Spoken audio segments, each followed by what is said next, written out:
Application of M effect में बढ़ते हैं आगे और डिस्कस करते हैं comparison of basic strength.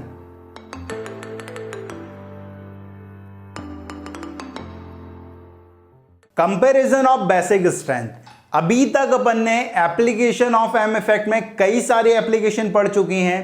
Acidic strength comparison पढ़ लिया है, रेजोनेटिंग स्ट्रक्चर की स्टेबिलिटी कंपेयर कर ली है, बॉन्ड लेंथ कंपैरिजन पढ़ लिया है, stability of carbocation carbon and carbon free radical पढ़ लिया है, एरोमेटिसिटी पढ़ ली है। अब जो हमारे पास नेक्स्ट एप्लीकेशन आ रही है एम इफेक्ट की, वो है हमारे पास comparison of basic strength. Basic strength क्या होती है कि कोई भी कंपाउंड H+ को कितना एक्सेप्ट कर पा रहा है, वो उसकी बेसिक स्ट्रेंथ को मेजर करता है। ठीक है, अगर कोई कंपाउंड H+ को आसानी से एक्सेप्ट कर लेता है तो उसकी बेसिक स्ट्रेंथ क्या होने वाली है, ज्यादा होने वाली है। ठीक है, H+ को एक्सेप्ट करना है मतलब H+ को इलेक्ट्रॉन डोनेट करने हैं, क्योंकि H+ के पास तो भाई इलेक्ट्रॉन है ही नहीं, वो तो बेकार ही है। ठीक है, वो तो खाली डिब्बा लेकर आ रहा है, बस ऑर्बिटल लेके आ रहा है। उसे क्या चाहिए भाई, इलेक्ट्रॉन चाहिए। मतलब जो कंपाउंड H+ को अपने लोन पेयर ऑफ इलेक्ट्रॉन अच्छे से डोनेट करेगा उसकी बेसिक स्ट्रेंथ ज्यादा होगी। ठीक है, और जो कंपाउंड लोन पेयर को अच्छी तरीके से डोनेट नहीं करेगा उसकी बेसिक स्ट्रेंथ क्या हो जाएगी, कम हो जाएगी।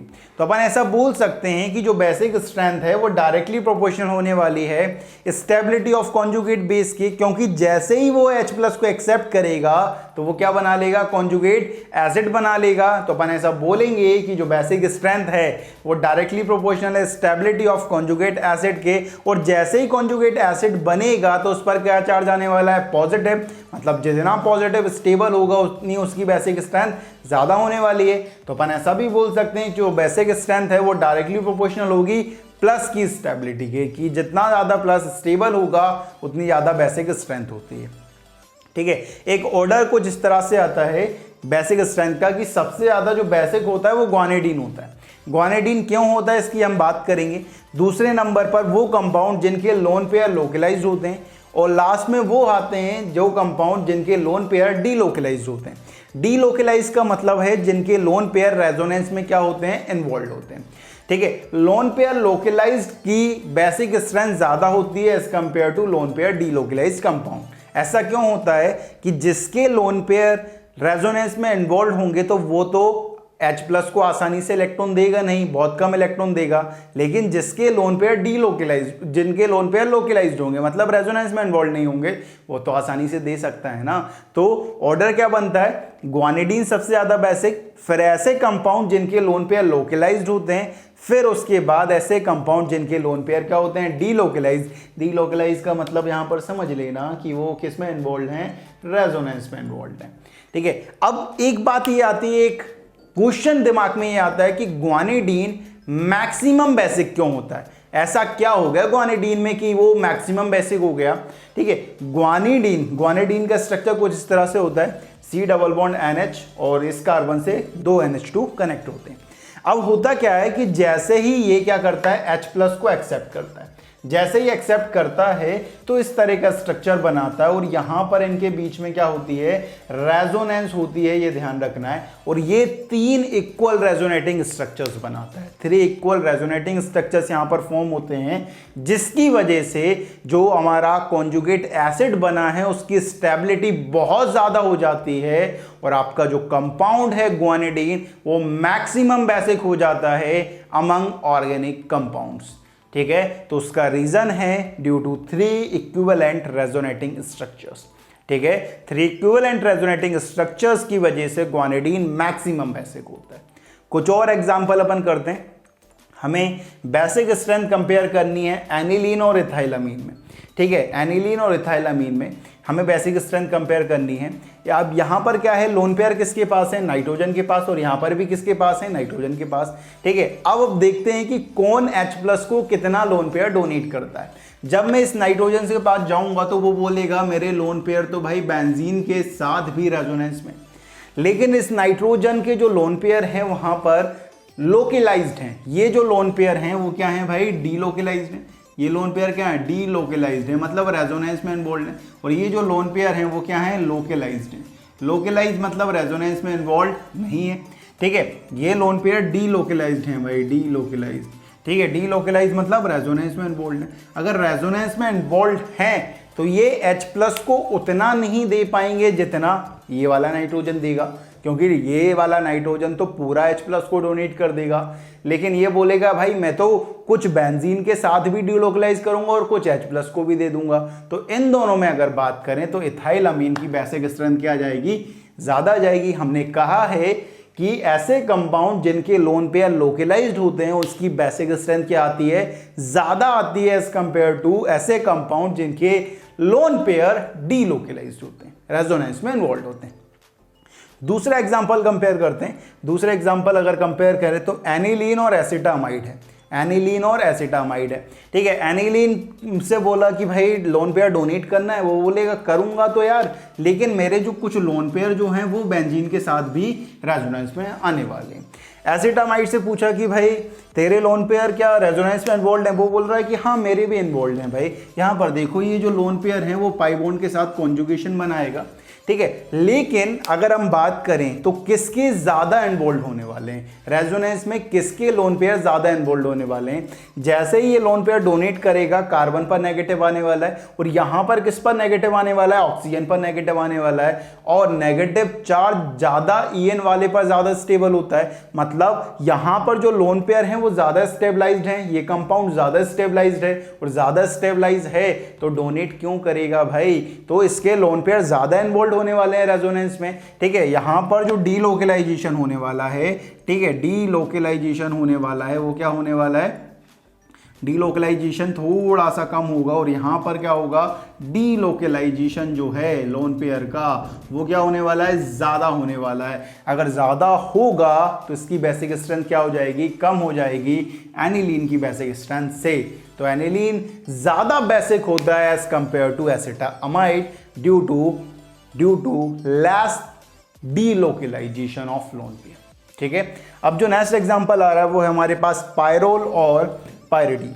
पायरोल में नाइट्रोजन के पास लोन पेयर और पायरिडीन में भी नाइट्रोजन के पास लोन पेयर है, लेकिन पायरोल वाला क्या है भाई, पायरोल वाले के जो नाइट्रोजन है वो डीलोकलाइज है, रेजोनेंस में इन्वॉल्व है, लेकिन जो पायरिडीन है उसके लोन पेयर डीलोकलाइज नहीं है, डीलोकलाइज नहीं है क्योंकि ये sp2 पर आ रहा है, और sp2 पर जो लोन पेयर होते हैं वो डीलोकलाइज नहीं होते, रेजोनेंस में इन्वॉल्व नहीं होते। यहाँ पर जो लोन पेयर हैं वो क्या हैं, डीलोकलाइज्ड हैं, ये डीलोकलाइज्ड हैं, और यहाँ पर क्या है, लोन पेयर लोकलाइज्ड हैं। लोकलाइज्ड अगर हैं तो इसकी बेसिक स्ट्रेंथ इसके कंपैरिजन में ज़्यादा होगी, पायरिडीन ज़्यादा बेसिक होता है एज कंपेयर टू पायरोल। ठीक है, due to lone pair localised, lone pair इसके लोकलाइज्ड होते हैं। तो कुछ इस तरह के एग्जांपल हमें देखना है। इसके बाद हमें कुछ और क्वेश्चंस करना है जिनमें हम बेसिक स्ट्रेंथ कंपेयर करेंगे अलग अलग कंपाउंड्स के। ठीक है, लेकिन उससे पहले ले लो आप इसका स्क्रीनशॉट।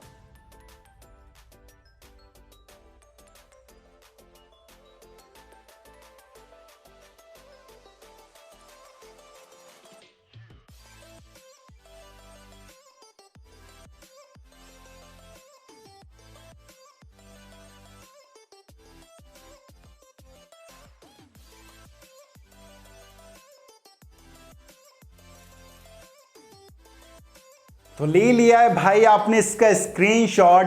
चलिए बढ़ते हैं आगे और डिस्कस करते हैं कुछ और क्वेश्चंस। क्वेश्चन कुछ इस तरह से है, कंपेयर बेसिक स्ट्रेंथ। अलग अलग कंपाउंड्स हमें गिवन है, उन्हें हमें बेसिक स्ट्रेंथ के ऑर्डर में अरेंज करना है। ठीक है, यहां पर पहले कंपाउंड देखो कि यहां पर क्या गिवन है भाई, बेंजीन से NH2 कनेक्टेड है, NH2 NH2 NH2, और जो ग्रुप लगाए गए हैं पैरा पोजीशन पर वो अलग अलग हैं।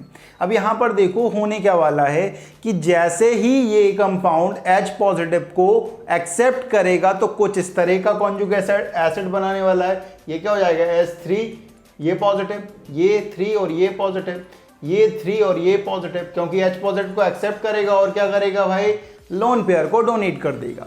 ठीक है, अब यहां पर ये कैटायन बन चुका है और कैटायन की स्टेबिलिटी प्लस वाले बढ़ाने वाले हैं और माइनस वाले क्या करने वाले हैं, कम करने वाले हैं। जब मैं CH3 को देखता हूं तो मुझे देखते से ही लगता है ये प्लस आई लगाएगा, ये Cl माइनस आई लगाएगा, ये प्लस एम लगाएगा और ये माइनस एम लगाएगा। तो स्टेबिलिटी देखनी है प्लस एम की, तो प्लस वाले बढ़ाते हैं, और प्लस में भी कौन ज्यादा बढ़ाएगा, एम वाला बढ़ाएगा। तो सबसे ज्यादा स्टेबल तो ये, दूसरा ये, तीसरा ये और चौथा ये। यही किसकी होगा भाई, बेसिक स्ट्रेंथ का ऑर्डर होगा, क्योंकि basic strength is directly proportional to stability of positive. जितनी ज्यादा पॉजिटिव की स्टेबिलिटी उतनी ज्यादा बेसिक स्ट्रेंथ। दूसरा एग्जांपल देखो, यहां पर भी वही होने वाला है। होगा क्या कि यहां पर लेकिन कुछ अलग होने वाला है। यहां पर इन तीनों के, यहां पर चारों के क्या थे, जो लोन पेयर थे वो डीलोकलाइज थे, रेजोनेंस में इन्वॉल्व थे। लेकिन इसके रेजोनेंस में इन्वॉल्व हैं भाई, ठीक है। इस नाइट्रोजन के भी लोन पेयर इन्वॉल्व हैं, इस नाइट्रोजन के भी लोन पेयर इन्वॉल्व हैं, लेकिन जो फोर्थ है उसकी कॉन्जुगेशन नहीं है भाई पाई बॉन्ड के साथ, मतलब ये रेजोनेंस में इन्वॉल्व नहीं है। ये लोन पेयर क्या होने वाले हैं, लोकलाइज्ड होने वाले हैं, और इन सब के लोन पेयर क्या होने वाले हैं, डीलोकलाइज्ड होने वाले हैं। तो एक बात तो साफ हो गई कि इसकी बेसिक स्ट्रेंथ सबसे ज्यादा होने वाली है, ठीक है, इन तीनों से ज्यादा होने वाली है। अब इन तीनों में कंपेयर करते हैं, क्योंकि जैसे ही H+ को एक्सेप्ट करेगा ये क्या बनाएगा, NH3 पॉजिटिव, ये क्या बनाने वाला है, NH3 पॉजिटिव, और ये क्या बनाने वाला है, NH3 पॉजिटिव। अब हम पॉजिटिव की स्टेबिलिटी कंपेयर करते हैं, तो यहां पर क्या है, +I है, और यहां पर -I है, और यहां पर 0 है। तो पहला ये हो गया, दूसरे नंबर पर ये, तीसरे नंबर पर ये, और चौथे नंबर पर ये आने वाला है, और यही हमारी बेसिक स्ट्रेंथ का ऑर्डर हो जाएगा। दूसरे क्वेश्चन की तरफ बढ़ते हैं। नेक्स्ट क्वेश्चन जो हमारे पास आ रहा है वो कुछ इस तरह से, जैसे ही इस कंपाउंड को देखो तो दिमाग में क्लिक होना चाहिए कि ये जो कंपाउंड है वो तो ग्वानिडीन है, और ग्वानिडीन तो मैक्सिमम बेसिक होता है। मतलब कुछ नहीं देखते हुए सबसे पहले नंबर पर तो इसे रख देना है, क्योंकि ग्वानिडीन मैक्सिमम बेसिक होता है अमंग ऑर्गेनिक कंपाउंड। अब इन दोनों में देखते हैं, तो यहां पर क्या होने वाला है कि ये जो लोन पेयर है नाइट्रोजन के वो लोकलाइज्ड है, रेजोनेंस में इन्वॉल्व नहीं है। लेकिन ये जो लोन पेयर है नाइट्रोजन के, यहां पर ये क्या होने वाले हैं, डीलोकलाइज होने वाले हैं, रेजोनेंस में इन्वॉल्व होने वाले हैं। और ऐसे कंपाउंड जिनके लोन पेयर लोकलाइज्ड होते हैं, रेजोनेंस में इन्वॉल्व नहीं होते, उनकी बेसिक स्ट्रेंथ ज्यादा होती है ऐसे कंपाउंड से जिनका लोन पेयर क्या होते हैं, डीलोकलाइज होते हैं। तो पहले नंबर पर ये हैं, तो दूसरे नंबर पर ये, और तीसरे नंबर पर ये आ जाएगा।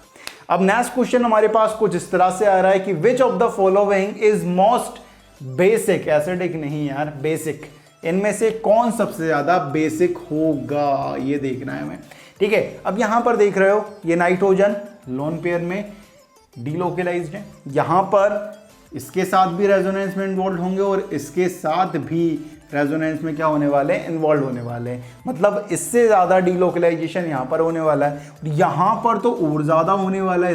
इस रिंग के साथ भी होगा, इस रिंग के साथ भी होगा, और इस रिंग के साथ भी होने वाला है। मतलब यहां पर डीलोकलाइजेशन इन दोनों से ज्यादा होने वाला है। और यहां पर अगर बात करें तो ये जो लोन पेयर है नाइट्रोजन के, वो तो कॉन्जुगेशन में है ही नहीं, और कॉन्जुगेशन में है नहीं, तो यहां पर ये जो लोन पेयर हैं वो क्या होने वाले हैं, लोकलाइज्ड होने वाले हैं, और लोकलाइज्ड हैं तो इसकी बेसिक स्ट्रेंथ इन तीनों से क्या आने वाली है, ज्यादा आने वाली है।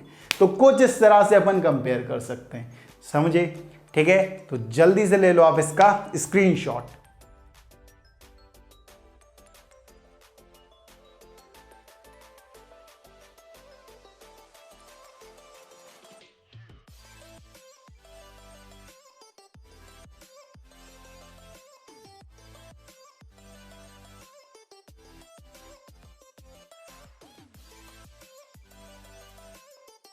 तो ले लिया है भाई आपने इसका स्क्रीनशॉट, और अभी तक अपन ने बात कर ली है बेसिक स्ट्रेंथ की। बेसिक स्ट्रेंथ में बस हमें इतना याद रखना है, ठीक है। चलिए बढ़ते हैं आगे और डिस्कस करते हैं last application of M effect, that is activating and deactivating groups. Application of M effect में बढ़ते हैं आगे और डिस्कस करते हैं last application of M effect, that is activating and deactivating groups. Activating और डीएक्टिवेटिंग ग्रुप्स क्या होते हैं, चलिए देखते हैं भाई। एक्टिवेटिंग या डीएक्टिवेटिंग ग्रुप को समझना है, जैसे मैंने यहां पर क्या करा हुआ है, बेंजीन रिंग से एक +M ग्रुप अटैच करा हुआ है। ठीक है। अब ये प्लस एम क्या करने वाला है, इलेक्ट्रॉन डोनेट करेगा भाई, ठीक है, ये इलेक्ट्रॉन डोनेट करेगा, ये रेजोनेंस में आएगा और यहाँ पर ऑर्थो और पैरा पोजीशन पर क्या चार्ज डेवलप होने वाला है, नेगेटिव चार्ज डेवलप होने वाला है। अगर मैं इसका हाइब्रिड स्ट्रक्चर बनाता हूं तो इसका हाइब्रिड स्ट्रक्चर कुछ इस तरह से होने वाला है, यहां पर जो ऑर्थो और पैरा पोजीशन पर है उस पर नेगेटिव चार्ज डेवलप होने वाला है, ठीक है। अगर मैं यहां पर इस बेंजीन पर इलेक्ट्रोफाइल का मैं क्या करवाता हूं, सब्स्टिट्यूशन करवाता हूं, इलेक्ट्रोफिलिक सब्स्टिट्यूशन रिएक्शन करवाता हूं, तो जो इलेक्ट्रोफाइल है उसके पास क्या है, इलेक्ट्रॉन्स की कमी है, मतलब वो वहां पर अटैक करेगा जहां पर इलेक्ट्रॉन डेंसिटी क्या होगी, ज्यादा होगी। और इलेक्ट्रॉन डेंसिटी कहां पर ज्यादा हुई है, ऑर्थो एंड पैरा पोजीशन पर, मतलब ये जो इलेक्ट्रोफाइल है वो आसानी से ऑर्थो पर, ठीक है, और यहां पर ऑर्थो एंड पैरा पोजीशन पर आसानी से अटैक कर देगा, ठीक है। तो यहां पर हुआ क्या है कि जब मैंने बेंजीन से प्लस एम ग्रुप को लगाया है तो उसने बेंजीन रिंग की एक्टिविटी को क्या कर दिया है, बढ़ा दिया है, किसके लिए, ESR के लिए। मतलब जो इलेक्ट्रोफाइल है इलेक्ट्रोफिलिक सब्स्टिट्यूशन रिएक्शन के लिए बेंजीन की एक्टिविटी को बढ़ा दिया है, इसलिए हम प्लस एम ग्रुप्स को क्या बोलते हैं, एक्टिवेटिंग ग्रुप्स, ठीक है। मतलब पॉइंट क्या हुआ है कि जब मैं बेंजीन से directly attach plus M group लगाऊंगा तो वो क्या करने वाला है, इलेक्ट्रॉन डेंसिटी बढ़ाने वाला है बेंजीन की towards ortho and para position. या फिर मैं ऐसा भी बोल सकता हूं कि जो एक्टिविटी है बेंजीन रिंग की टुवर्ड्स ESR वो बढ़ जाएगी जब आप बेंजीन से directly attach plus M group करोगे तो, ठीक है। अब यहां पर जो इलेक्ट्रोफाइल है वो डायरेक्ट वो क्या कर सकता है, ऑर्थो एंड पैरा पोजीशन पर अटैक करेगा क्योंकि वहां पर इलेक्ट्रॉन डेंसिटी क्या है, ज्यादा है, ठीक है। तो एक्चुअल में जो प्लस एम ग्रुप्स होते हैं उन्हें हम क्या बोलते हैं, एक्टिवेटिंग ग्रुप्स होते हैं। और जो प्लस एम ग्रुप है वो कहां पर चार्ज डेवलप कर रहा है, ऑर्थो एंड पैरा पोजीशन पर। तो जो प्लस एम ग्रुप्स होते हैं उन्हें हम क्या बोलते हैं, ऑर्थो पैरा डायरेक्टिंग ग्रुप्स, क्योंकि प्लस एम ने कहां चार्ज डेवलप करा है, कहां इलेक्ट्रॉन डेंसिटी बढ़ाई है, ऑर्थो एंड पैरा पोजीशन पर। तो प्लस एम ग्रुप्स को हम क्या बोलते हैं, ऑर्थो पैरा डायरेक्टिंग ग्रुप्स, क्योंकि ऑर्थो पैरा पर वो इलेक्ट्रॉन डेंसिटी बढ़ाएगा और इलेक्ट्रॉन डेंसिटी बढ़ेगी तो electrophile ortho and para position पर आसानी से अटैक कर सकता है as compare to meta position, क्योंकि मेटा पोजीशन पर इलेक्ट्रॉन डेंसिटी कम है as compare to ortho para, ठीक है। अब बात आती है कि डीएक्टिवेटिंग ग्रुप्स क्या होते हैं, ठीक है। यहां पर समझो कि बेंजीन से मैंने NO2 ग्रुप लगाया हुआ है और NO2 क्या है भाई, यहां पर माइनस एम ग्रुप है। वो क्या करेगा, ये जो बेंजीन है वहां पर वो अपने इलेक्ट्रॉन विड्रॉ करेगा, ठीक है। जैसे ही विड्रॉ करेगा तो यहां पर क्या आने वाला है, चार्ज डेवलप होने वाला है। तो यहां पर जो माइनस एम ग्रुप है, ठीक है, NO2, वो यहां पर ऑर्थो एंड पैरा पोजीशन पर पॉजिटिव चार्ज डेवलप कर देगा। ऑर्थो पर प्लस डेल बाय 3, पैरा पर प्लस डेल बाय 3, यहां पर plus del by 3 plus del by 3 charge develop कर रहा है। मतलब जैसे ही मैंने बेंजीन पर माइनस एम ग्रुप लगाए तो उन्होंने क्या करा कि electron density at ortho and para position क्या कर दी, कम कर दी।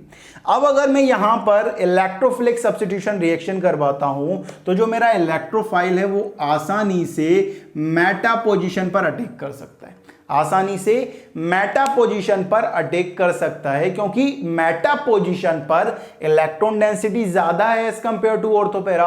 ऑर्थो पैरा पर तो इलेक्ट्रॉन डेंसिटी कम हो गई ना, मेटा पोजीशन पर तो वही है, ठीक है। क्योंकि मेटा पोजीशन पर आपका रेजोनेंस इफेक्ट लगता नहीं है, क्योंकि रेजोनेंस एट मेटा पोजीशन कितना होता है, 0 होता है। तो जैसे ही मैंने माइनस एम ग्रुप लगाया तो जो एक्टिविटी थी बेंजीन रिंग की टुवर्ड्स ESR वो क्या हो गई, कम हो गई। इसलिए माइनस एम ग्रुप को हम क्या बोलते हैं, डीएक्टिवेटिंग ग्रुप्स, ठीक है, उन्हें हम क्या बोलते हैं, डीएक्टिवेटिंग ग्रुप्स। और यहां पर जो माइनस एम इफेक्ट लगाया है, जो माइनस एम ग्रुप लगाया है, जिसकी वजह से हमारा इलेक्ट्रोफाइल मेटा पोजीशन पर क्या कर रहा है, अटैक कर रहा है, इसलिए माइनस एम ग्रुप्स को हम क्या बोलते हैं, मेटा डायरेक्टिंग ग्रुप्स, ठीक है। अब बात आती है कि जो इलेक्ट्रोफाइल है, इलेक्ट्रोफिलिक सब्स्टिट्यूशन रिएक्शन, मतलब ऐसी रिएक्शन जहां पर इलेक्ट्रोफाइल सब्स्टिट्यूट हो। इलेक्ट्रोफाइल मतलब इलेक्ट्रॉन लविंग स्पीसीज, मतलब वो वहां पर सब्स्टिट्यूट होगा जहां पर इलेक्ट्रॉन डेंसिटी ज्यादा होगी। और इलेक्ट्रॉन डेंसिटी कौन बढ़ाता है? प्लस वाले ग्रुप्स। और कम कौन करता है? माइनस वाले ग्रुप्स। तो अपन ऐसा बोल सकते हैं ना कि जो रिएक्टिविटी है टुवर्ड्स ESR वो डायरेक्टली प्रोपोर्शनल होने वाली है प्लस इफेक्ट के, और इनवर्सली प्रोपोर्शनल होने वाली है माइनस इफेक्ट के। क्योंकि प्लस इफेक्ट जितना ज्यादा होगा वो इलेक्ट्रॉन डेंसिटी उतनी बढ़ाएगा, और इलेक्ट्रॉन डेंसिटी ज्यादा बढ़ेगी तो इलेक्ट्रोफाइल आसानी से सब्स्टिट्यूट हो सकता है। लेकिन अगर माइनस इफेक्ट लग गया तो माइनस इफेक्ट क्या करेगा? इलेक्ट्रॉन डेंसिटी को कम करेगा, अपनी ओर खींचेगा भाई, और खींचेगा तो इलेक्ट्रॉन डेंसिटी कम, और इलेक्ट्रॉन डेंसिटी कम हो जाएगी तो इलेक्ट्रोफाइल आसानी से सब्स्टिट्यूट नहीं होगा, ये ध्यान रखना है। तो reactivity toward ESR is directly proportional to plus effect and inversely proportional to minus effect. अपन ऐसा भी बोल सकते हैं कि directly proportional to plus M, plus H, plus I effect, inversely proportional to minus M and minus I effect. आप बोलो कि बाबा जी माइनस H नहीं लिखा, माइनस H जैसा कुछ होता नहीं है। अब जो नेक्स्ट टॉपिक पढ़ने वाले हैं वो अपन हाइपर कॉन्जुगेशन इफेक्ट ही पढ़ने वाले हैं, वहां पर पता चलेगा आपको कि माइनस H जैसा कोई इफेक्ट नहीं होता है। हमेशा हाइपर कॉन्जुगेशन पॉजिटिव इफेक्ट देता है, सिर्फ इलेक्ट्रॉन डेंसिटी को बढ़ाता है, वो कम कभी नहीं करता है। ठीक है, तो अपन ऐसा बोल सकते हैं कि जो ESR की रेट है, रिएक्टिविटी है, वो डायरेक्टली प्रोपोर्शनल है प्लस M के, प्लस H के, प्लस I के, इनवर्सली प्रोपोर्शनल आने वाली है minus M and minus I के। तो इतनी सी बात है एक्टिवेटिंग एंड डीएक्टिवेटिंग ग्रुप्स में। जल्दी से ले लो आप इसका स्क्रीनशॉट।